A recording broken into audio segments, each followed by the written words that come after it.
Start, facing backwards, behind the obstacle, 1 magazine of 4 rounds and 1 magazine of 2 rounds. Engage target 1 from the chair at 1.1 mil elevation, and target 2 from the prone position at 2.5 mil elevation.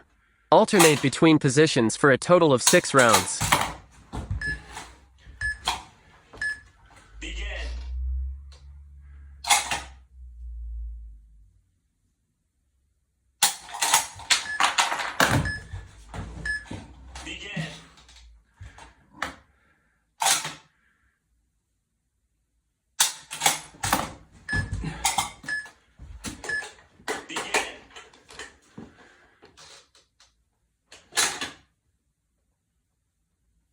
You could hold for elevation to increase your speed. Repeat until you master the drill.